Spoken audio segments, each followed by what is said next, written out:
rallying your voices here in the Chattanooga region to lift up their work also.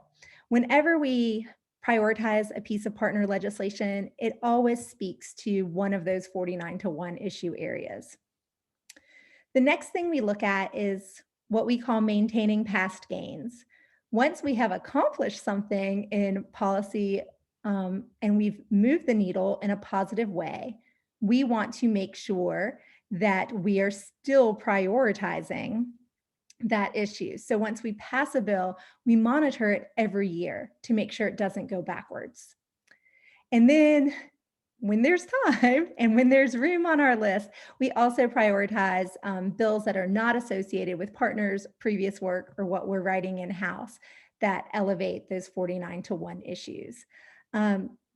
People ask all the time how we decide what our priorities are. And so this is just a quick look at that. So you understand how we're reaching the decisions we make for our priority list. There are always more good bills that we want to prioritize supporting and more bad bills that we want to prioritize opposing than we can reasonably put on our priority list.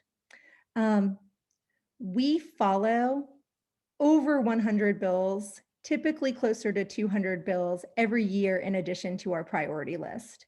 But our public-facing priorities are the ones that we are regularly going to ask all of you as advocates to speak up about. We're going to ask you to talk to your legislators. We're going to ask you to make calls. We're going to ask you to send postcards or write emails. And we recognize that your time is valuable. And we also recognize that advocate fatigue is real and advocate burnout is real. And if I sent you a call to action every time one of those 200 bills came up in a committee or on the floor, you would be exhausted and tired of me and unsubscribing and not being able to collectively lift up our voices to make a difference. This year's list is going to be our largest ever. That is due in large part to the fact that the session ended last year early because of COVID. And so we have a lot of bills that we've already done the research on, we already understand that are back in this session. And so we felt a little more comfortable flexing our muscles to lift up a couple more issues because we know that a lot of you who are returning advocates are going to already be familiar with some of these issues. And we know in-house, we've already done the research. I tell you all of this to say, if there are things you are extremely passionate about that I don't talk about today, we're probably tracking them. If you want information, please reach out, please ask. I can likely loop you into the bill numbers that you want to follow and update you on current progress, and we're happy to do that. So this year, we do have a piece of proactive legislation. It's House Bill 640, Senate Bill 974. We wrote this just a few weeks ago. I guess it's close to a month ago now. And the goal of this bill is to increase access to menstrual hygiene products. So let me give you some context. One of the things that the Women's Fund has started doing just in the past couple years is trying to source donations of menstrual hygiene products to distribute to the Rape Crisis Center, to schools, to girl and woman serving organizations in our community, because there wasn't an organization taking a strong lead on this in the Chattanooga area, and it's a huge need. We know from research that was done that 1 in 5 women and girls reports missing work or school because of a lack of access to these products. We started that work before COVID, and then COVID hit. And the supply lines that we had and that people across the country had and other organizations across the country had to source these products to distribute them essentially dried up. There are no more products to be donated. And that's because of the increased need across the country.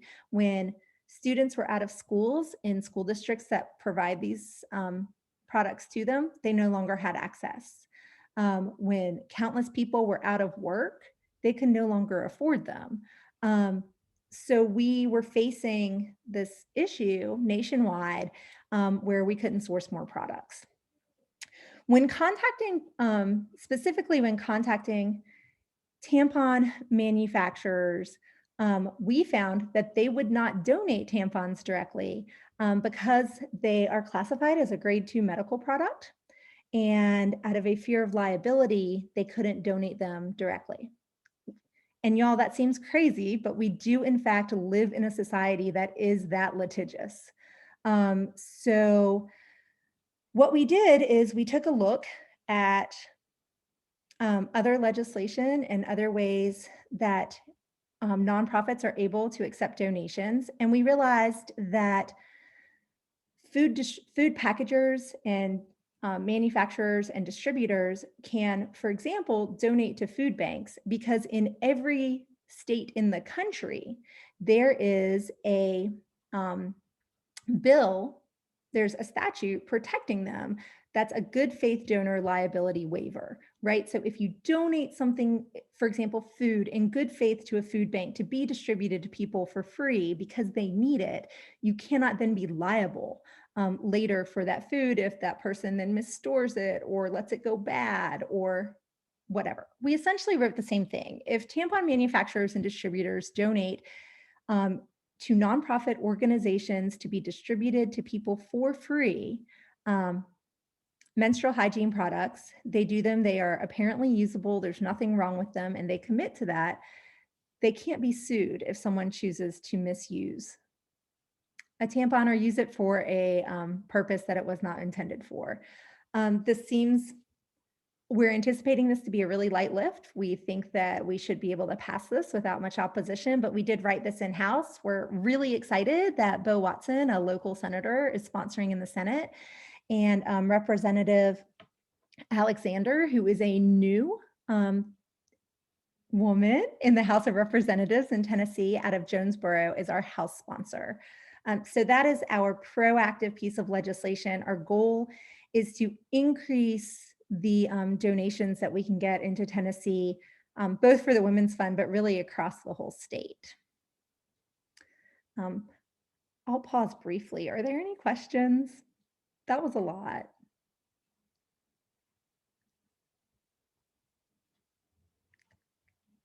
Okay.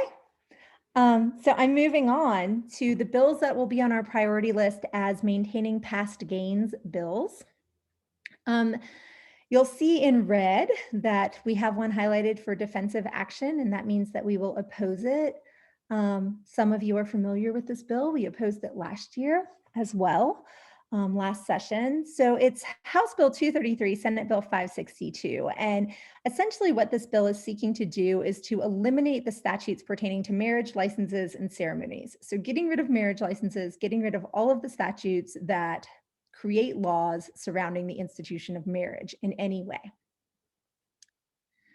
We are opposed to this because in 2018, we worked with Representative Mike Carter to write the legislation that ended child marriage in Tennessee.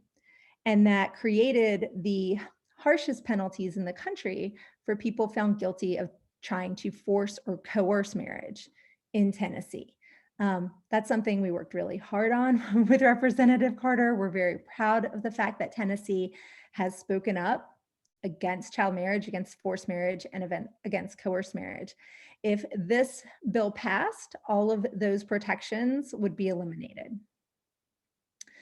If marriage licenses were eliminated, which this bill would ultimately do, it would also then take away a major source of funding for child abuse, domestic violence, and sexual assault service providers. Right now, the fees that are collected from marriage licenses are distributed statewide to these social services that are also priorities of the Women's Fund to take care of victims and survivors of abuse of all kinds. There's good news about this bill, and that is that in the House, it has to go through Representative Carter's committee. So we know we have a very strong voice in opposition to this bill in the House committee. And we know that the governor does not support it. Those are really good things. However, both the governor's office and Representative Carter have asked that we be out in front of opposition. And so we will be sending out calls to action and what you can do to oppose this. So in addition to our proactive legislation, this is what you are likely to hear the most about from me. Oh, the other two bills on maintaining past gains that I am listing on our priority list. One is about increasing education to educators about human trafficking and child trafficking. Unfortunately, we know that children are trafficked. We know that children are trafficked throughout Tennessee. We know that children are trafficked locally.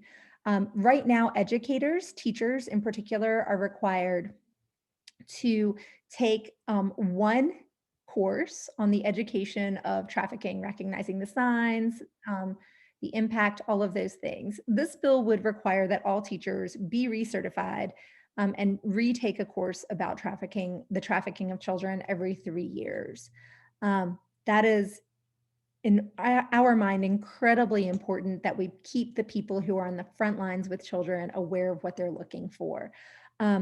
We know, for example, that there are girls being pulled out of high schools and trafficked during the day and then returned to school. We need to make sure that not just the guidance counselors, but everyone in that school, every teacher is aware of what they're looking for. The next bill that you'll see as classified as maintaining past gains is House Bill 39, Senate Bill 1035. And it is a bill it's comprehensive in scope. It's about streamlining and expediting the collection and processing of rape kits. This is a bill that rolled over from last year. It passed the Senate, but the session ended last year, so now it has to be reintroduced. We are hoping with the same Senate sponsor, it will pass through the Senate, and we are hoping that it will pass through the House this year as well. This is a bill that's being supported by groups statewide in an interpersonal violence coalition that we're a part of. So we are hopeful that this will pass. This is the collection and processing of rape kits is an issue that the Women's Fund has worked in since long before I was a part of the Women's Fund. These are certainly, however, not the only bills that will maintain our past gains. These are the three that I anticipate are prioritizing. We are also following. Janine, can I ask a question? On the bill on marriage licenses, what groups are actually supporting that? So last session, and I can't tell you who else will support it. Last session, it was actually supported, it was being led, the advocacy for this bill was being led by a group called FACT Tennessee. It's, I can't remember what the acronym is. It's led by David Fowler, who's a former legislator. But their motivation was to create an environment where marriage was perceived as only a religious institution.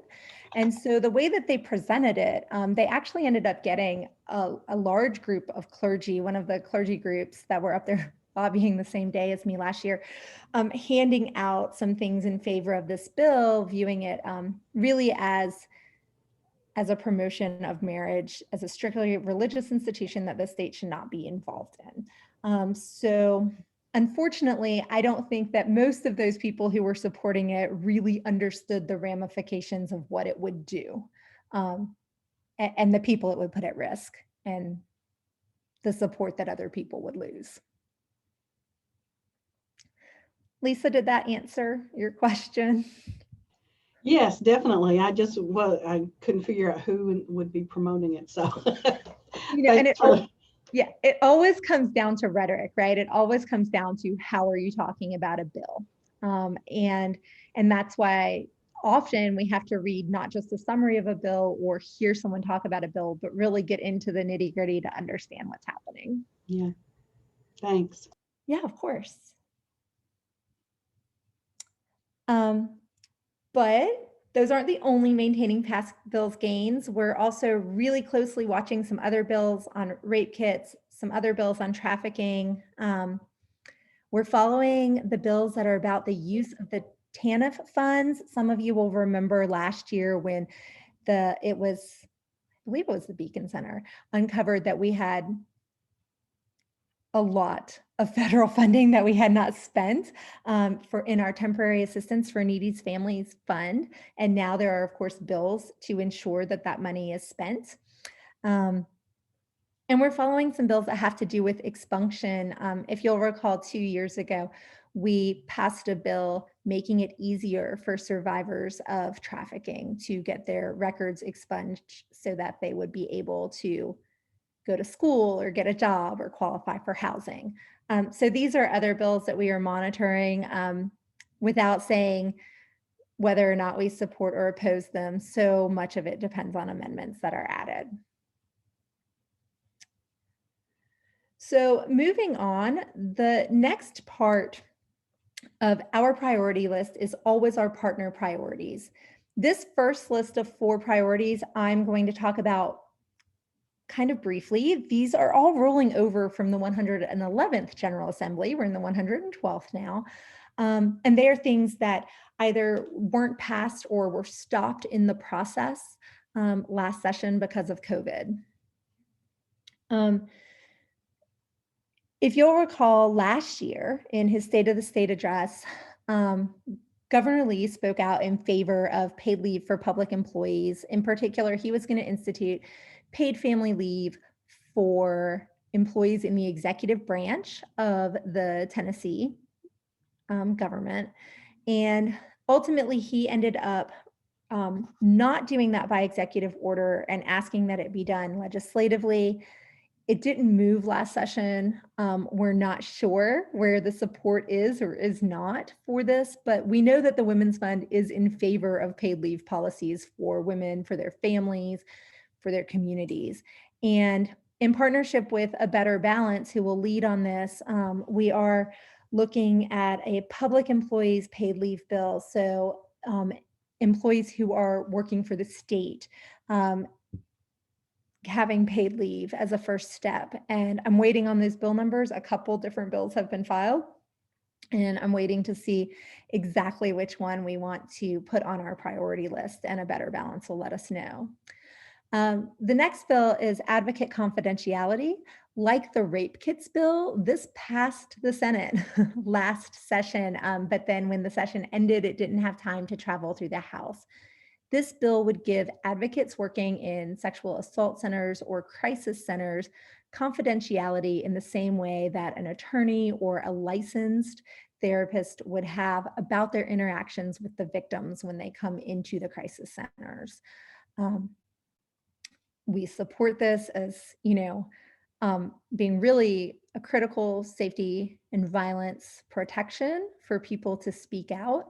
If they think that they aren't protected, they're not necessarily going to ask for the help that they need.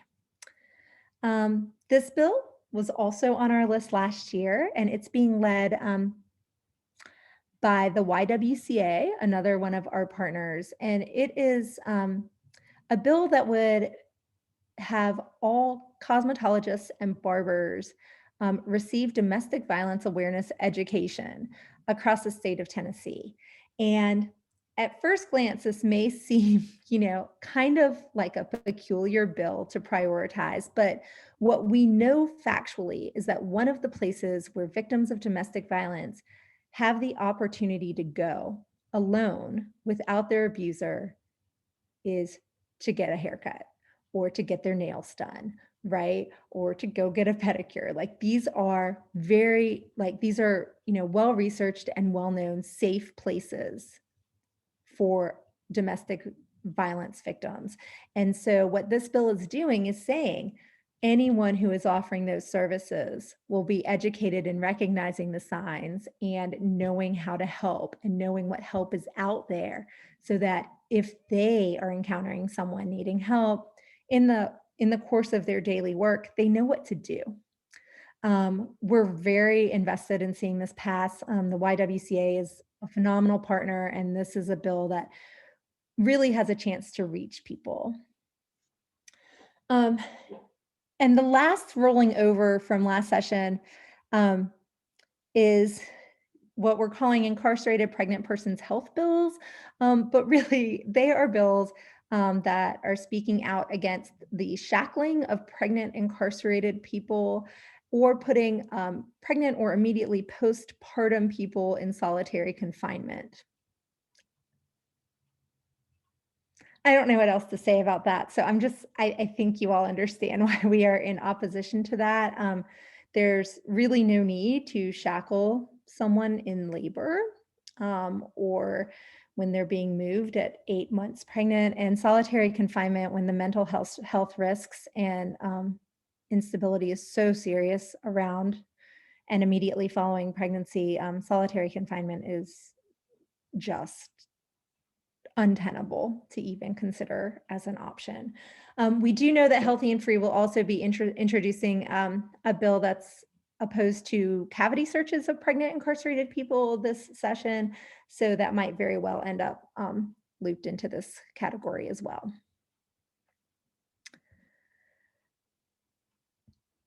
Oh, our partner priorities that are new this year. We have 3 that I'm talking to you about today. The first one is kind of a two-parter, and it's a resolution that's been introduced to recognize doulas as vital health workers in Tennessee. And in particular, this resolution, and the way a resolution works is it's basically like, hey, come on, fellow legislators, clearly we should all support this. It's sort of just trying to get everybody on board, recognizing and having, a shared starting place about an issue. And in this case, it's having a shared starting place at recognizing the importance of the doula in the birth process for many women. And those of you who have ever called in or attended a Women's Fund event know that maternal morbidity, infant mortality, and pregnancy risks in Tennessee our rates are extremely high. And they are particularly high among African-American mothers. And knowing and the recognition of doulas, particularly community-based doulas with whom pregnant people feel comfortable talking to about their service and getting service from, will improve some of these numbers. So this resolution is something that I believe Erica's already signed on in support. There was a letter going around, and it's something that the Women's Fund will be supporting. And I say it's a two-parter because assuming this resolution can move quickly and get support, there's also a bill that's been introduced this year that would make doulas eligible to be reimbursed for their services through TennCare, right? Our public insurance, which is also critical. But we recognize that this resolution has to come first, right? We have to get the General Assembly on the same page, understanding the importance of these healthcare workers as they relate to pregnancy and healthy pregnancies. So you'll often see a multi-year and a multi-step process in our advocacy. The next partner priority that we have on our list is the creation of lifetime orders of protection. And this is in partnership with Tennessee Voices for Victims, is the group leading the advocacy on this. And I'll be really honest with all of you. I'll own this. This wasn't something that was on my radar prior to 3 weeks ago. In fact, I had heard the bill was coming and I was like, oh, huh. And then I attended a meeting of the Interpersonal Violence Coalition for the state of Tennessee.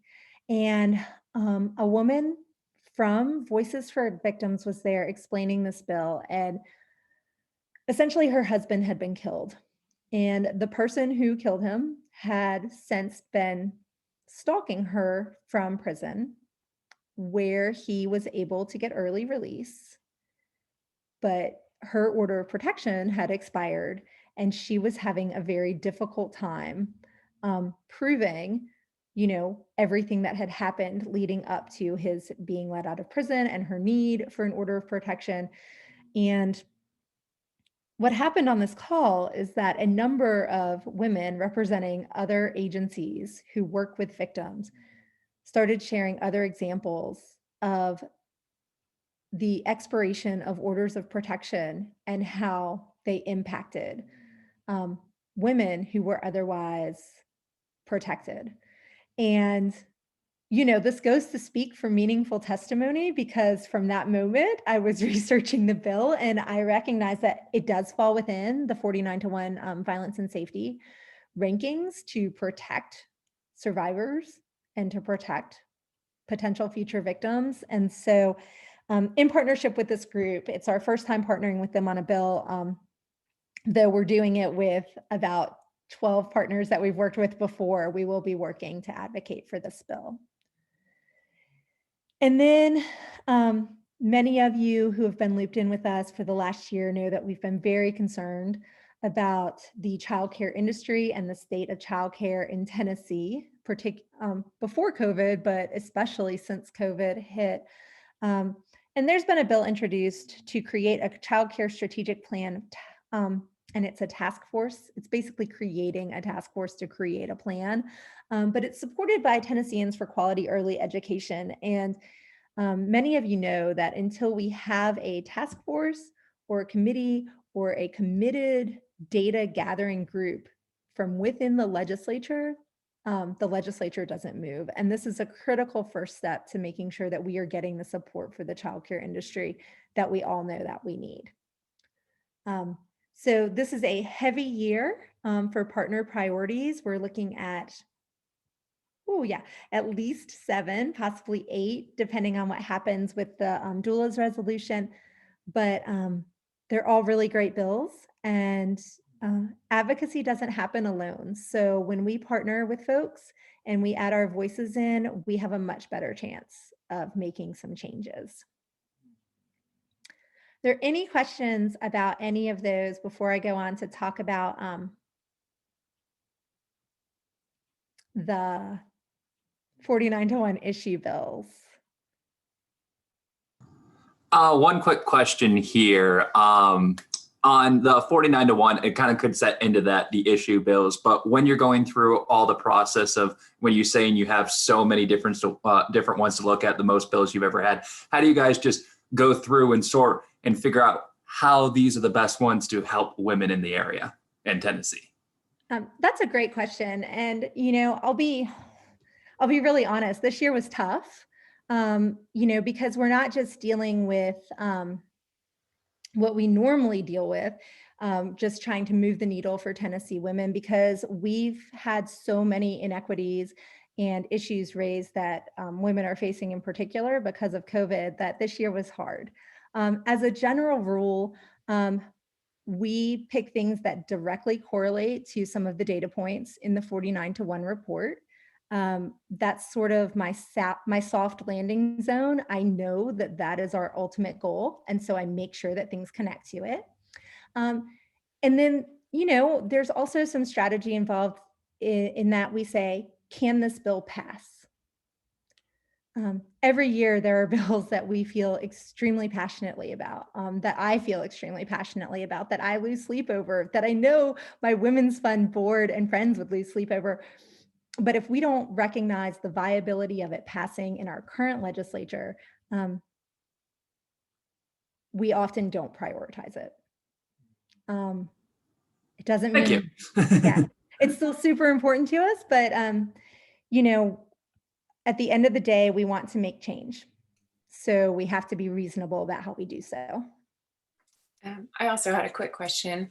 So going from 49-to-1 is a really big goal. And are there any steps that we're taking to, like, is it 49-to-40 first and then 40-to-35? Like, how are we breaking up those goals?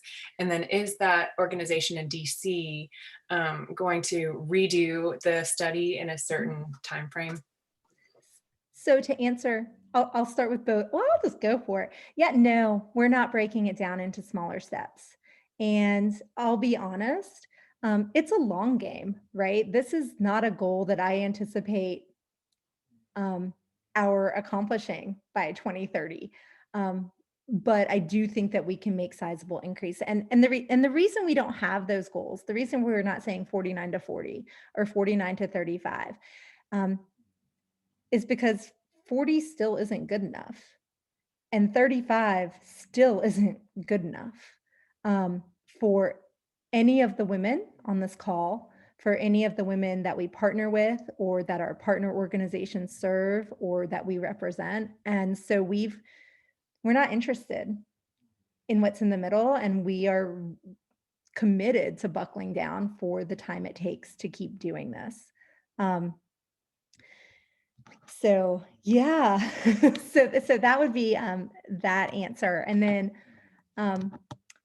what was your second question again?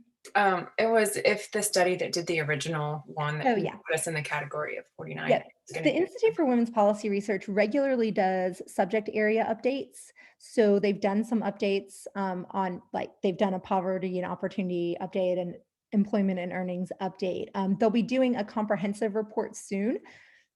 They were scheduled to start working on it right when they hired a new executive director and when the pandemic hit. So I think it's going to probably be about 2 years out from now, because like so many of us, their data gathering and things like that were impacted. Those are good questions.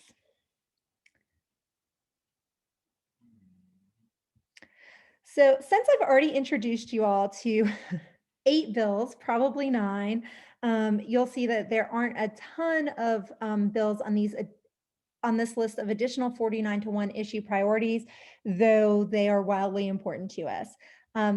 Brian, I know I just answered your question about listing bills that we thought we could win on our priority list. And I guess I should go ahead and say the Tennessee Pay Equality Act has been on our priority list every year since it has been introduced, and it will remain on our priority list until it passes and until the Tennessee legislature prioritizes equal pay for equal work for everyone. We have never won, obviously. It's been on our list since before I worked here. It's non-negotiable for us. The Tennessee Pay Equality Act is always on our list. If we can get it out of committee, we'd be super excited. That's the first step. So there's that. So I just went back on what I said earlier, but some things are just too important. The next is a program that is creating Tennessee Promise completion grants at a really limited, to start as a really limited scope. So what it's doing is for 4 years, it's creating a pilot program that has $250,000 in it, which is a ton of money to us, but is probably palatable as a fiscal note in our legislature. And it's creating this grant fund so that students who are in school on the Tennessee Promise scholarship and then run into significant financial hardship that is going to be the sole reason why they cannot complete their education. They're creating this pilot program to provide completion grants. So it would be by application, but it would say, we have programs in our state like the Tennessee Promise, like the Tennessee Hope, to enable students to go to college or to trade school if they so desire, but recognizing that sometimes financial problems happen, right? Because these scholarships are based on need at the time of application. Right now, I don't know numbers and I haven't seen them, but it is impossible to fathom that we don't have a significant number of students whose need for financial assistance has significantly increased since last March, whether because of their work status, their parents and their families and their guardians' work status, or whatever the case may be.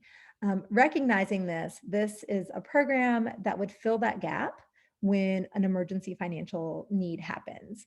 This is consistent with other education bills that we have advocated for, like last year when the Tennessee Hope Scholarship was extended to pregnant students. That was a priority for us. We want to make sure that there are no barriers between students who need the Tennessee Promise and the Tennessee Hope and who qualify for them from utilizing them to achieve their goals. This bill has already actually passed one subcommittee in the House and it's on to its second subcommittee. It will likely be one of the first that you receive calls to action about. They are trying to move it and move it quickly. I think they're trying to get it out ahead of the budget. The next bill is something that is directly COVID and pandemic related. And what it's doing is it's expanding definitions and allowances for the provision of mental health services from remote locations, which is a really big way of saying we need to make sure that patients have access to their insurance coverage if they are receiving telehealth counseling and they are covered by public insurance, right? So if in the time of COVID, you had to speak to your therapist or your mental health provider, and they were in their own home, not their office, right? Because they were functioning from a remote location. There have been some issues and some challenges about whether or not that is a viable expense. As someone who was pregnant during the first half of this pandemic, I assure you that I spoke frequently with a mental health provider from my home and into theirs, and since then, right? So this is a really big deal. We know that mental health issues are serious right now with this pandemic, with the isolation, with everything else.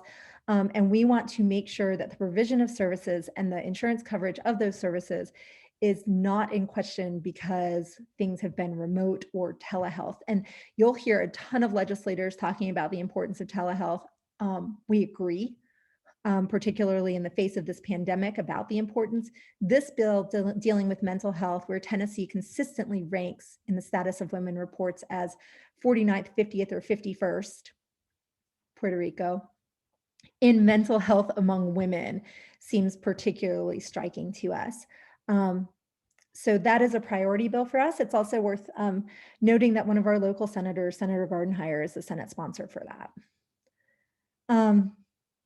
I spoke earlier about the importance of task forces and studies and reports being done from within the legislative body to garner support to get things done by the legislature about an issue, right? They need to know that they can trust the information that they're given. And so the next priority is the creation of a task force on preterm birth and infant mortality in Tennessee, paying particular attention to those issues related to African-American mothers.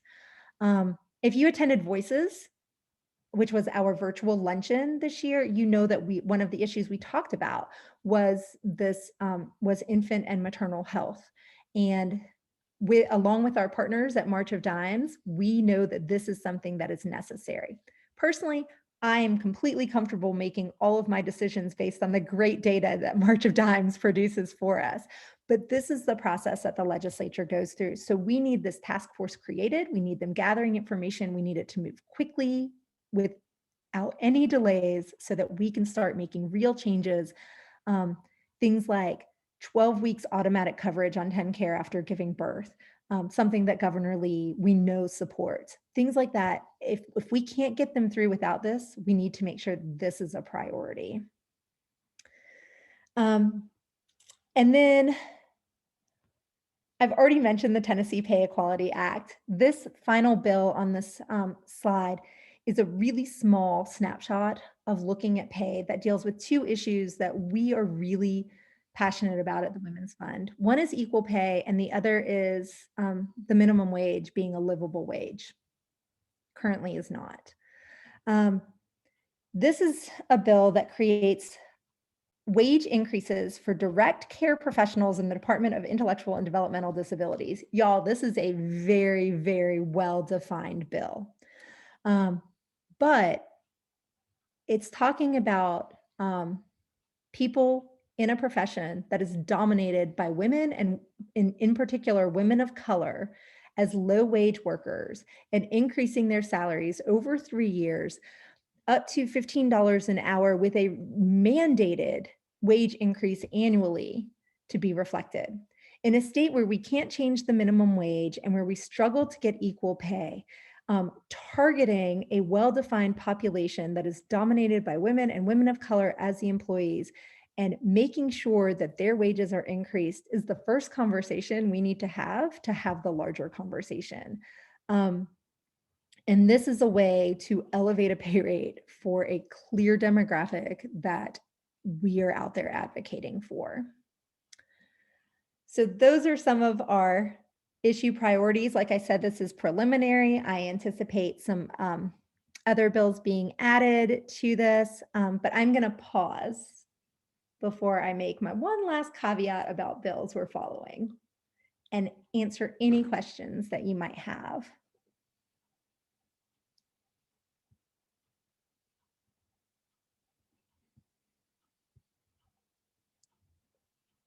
Okay.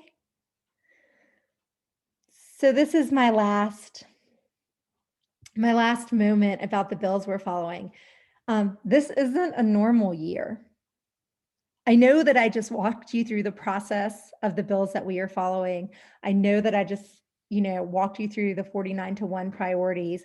I think it's also really important for you all to know and to hear from us that this isn't a normal year, right? We are living in the year of a pandemic, a national reckoning about conversations around race, an economic, I don't even know. Our economy was turned upside down in a variety of ways. Like there's so many ways to describe it. So this isn't a normal year.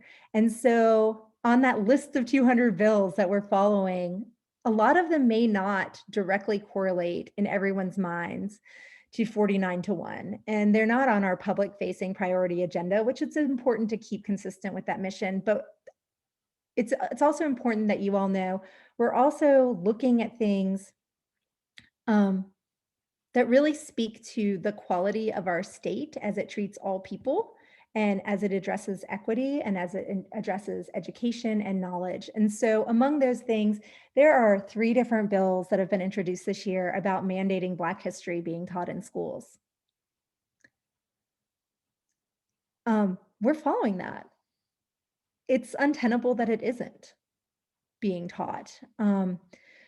Senator Watson introduced a bill just yesterday requiring law enforcement websites to include their statements prohibiting racial profiling so that they are public, so that people can see them, so that people know what is out there. That is wildly important. It is a small step, but one of many that we need to take. Our Constitution still makes our Tennessee Constitution still makes reference to involuntary servitude and slavery being used as criminal punishment. There are resolutions introduced to get that language out of our Constitution. That's important. So, there are a full gamut of equity issues. There are bills introduced, sort of cloaked in language about Title IX that are really about prohibiting LGBTQIA people from participating in things. We have, a lot of bills and we are tracking them, and they aren't necessarily directly correlated to our 49-to-1 agenda, but you will hear about them from us if there's an opportunity to advocate and advocate meaningfully as it has to do with equity issues. It isn't, it's important for us that you all know that those things also matter to us and that we are following them, and you may hear from us on them. With that said, I will answer any questions that you have about the legislation I've shared here. If you have questions about other things that have been introduced, I'll do my best to answer them. If there is anything that I can do for you.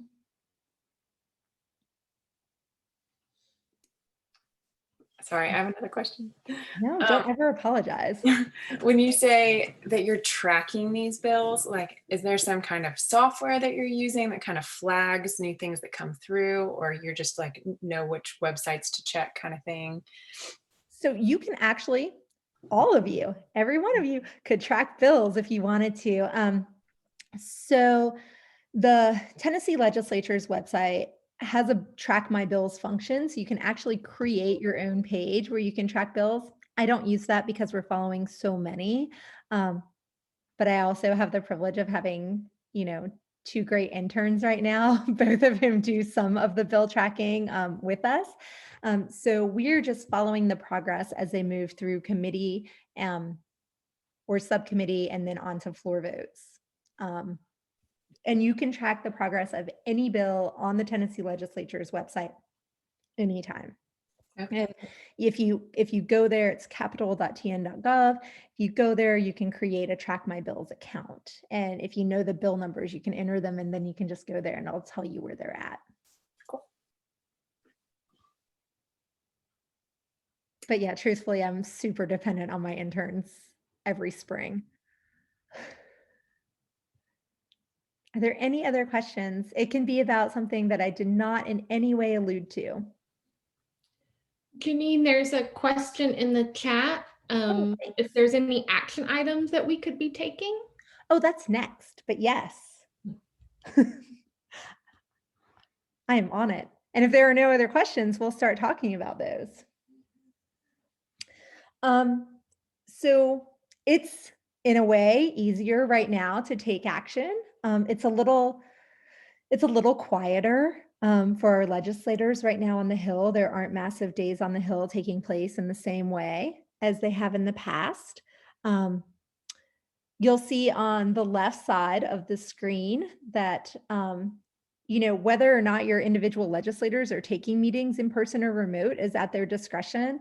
I can say with certainty that at least 6 of the 7 legislators from the Chattanooga area have been super excited to schedule Zoom calls with me, so they don't seem upset that I'm not there in person with them.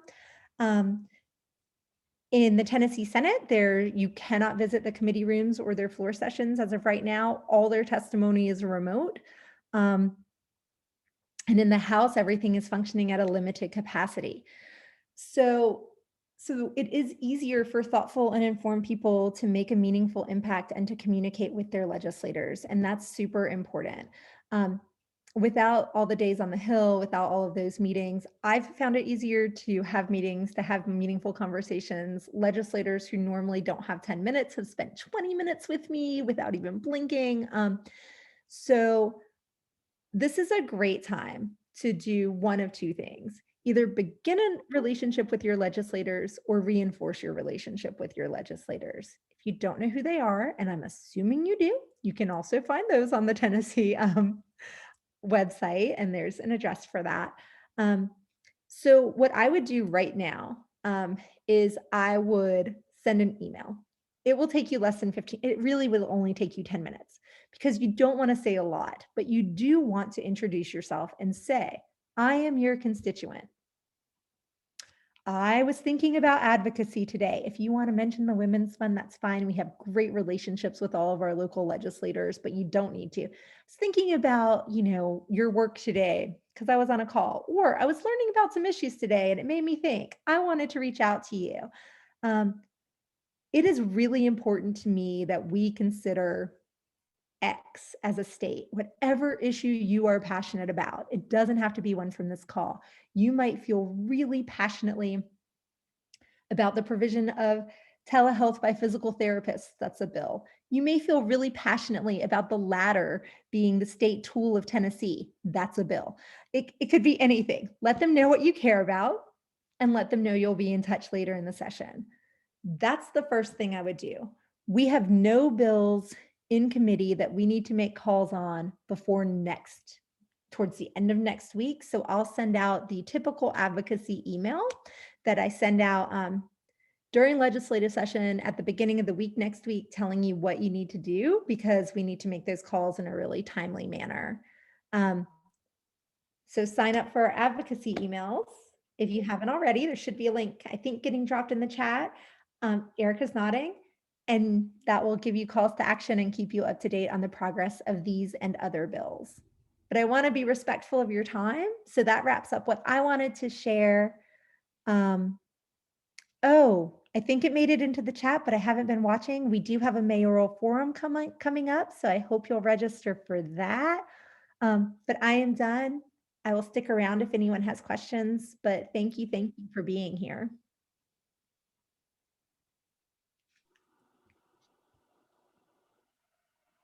Thank you so much, Janine. Yeah, thank you. these maps are really easy and handy, and I had not seen them before. Oh yeah, it's super fun. Hey, Janine, thank you so much for all the work you're doing. Every time I listen to you talk, I'm just like, what can't this woman do? I love this stuff. This is so fun in like such a nerdy way, but it's so fun. It's good. It's good. I'm so glad that you're working on it. So Well, I will thank talk to you soon. Thank you for Yep. everything.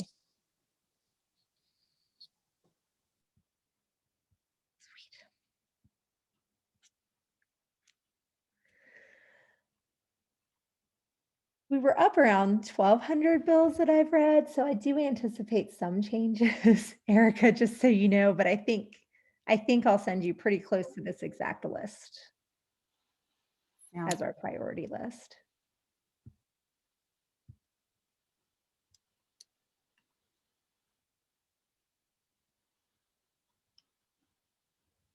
Cool.